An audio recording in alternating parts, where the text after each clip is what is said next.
Francis Xavier Ford was an American bishop in China whose tragic martyrdom is both compelling and inspiring. He was born in Brooklyn, New York in 1892. His father was a journalist and his parents were extremely devout. When he was 20, he learned about a new missionary society, the Maryknoll Society. He joined Maryknoll a year after they were officially founded, and he was ordained in 1917. A year after his ordination, he was sent to China with 3 other priests as missionaries. According to the Maryknoll Society, Father Ford and his companions quickly discovered that mission work would require all of their spiritual strengths and abilities to cultivate human relationships across cultural differences. He embraced the local culture in a way that was considered revolutionary, allowing him to connect more deeply with his parishioners. He said, "We must love before we can truly value an alien culture." In 1935, he was appointed a bishop. He also became the chairman of the Chinese Catholic Welfare Conference for Southern China. Under his direction, the number of parishioners in his diocese more than doubled. He oversaw the establishment of schools, hostels, and churches. Bishop Ford recognized the important need for native clergy. He established a seminary for the education and training of Chinese priests. During World War II, he helped care for refugees. His area was bombed, but he bravely refused to abandon the local population. In 1949, the Chinese Communist Party took over the country. The Communists viewed the Catholic Church with hatred and suspicion.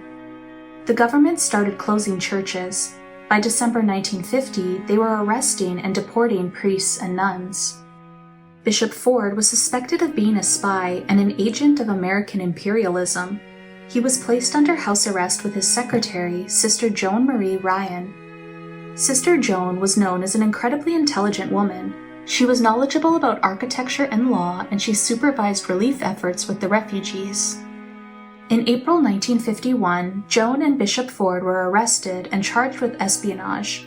They were sent to Guangzhou prison camp, and on their way to the camp, they were paraded through a series of towns where they had done mission work. Along the route, they were beaten and humiliated. A Catholic witness said that Bishop Ford held his head high with quiet dignity. They said, "Both prisoners were struck repeatedly by thrown objects. Both were severely beaten. One of the students thrust a stick between the bishop's legs and tripped him. When he fell, the students began to club him as the guards looked on. The crowd, carried away with its madness, got completely out of hand. The guards moved away helplessly, and the 2 prisoners were left to the accumulated fury and vicious frenzy of the youths. There was horrible, incredible confusion. The 2 missioners received blow after blow till their bodies were numb. They could scarcely move." Bishop Ford and Joan were imprisoned for months. No one in the outside world knew their whereabouts or what was happening to them. Joan saw Bishop Ford alive for the last time in February 1952, soon after his 60th birthday. She said his hair had gone completely white with shock, and he was so emaciated that he had to be carried like a sack of potatoes. Bishop Ford died soon after this. He died on February 21st in Guangzhou prison camp. His remains were never found. Prison guards forced Joan to sign a statement saying that Bishop Ford had merely died of old age and an illness. Joan was released from prison 7 months later, revealing to the world the fate of Bishop Ford. Her sister, a Navy nurse, accompanied her back to the United States. A pontifical requiem mass was held for Bishop Ford on September 9, 1952. Bishop Fulton Sheen gave his eulogy.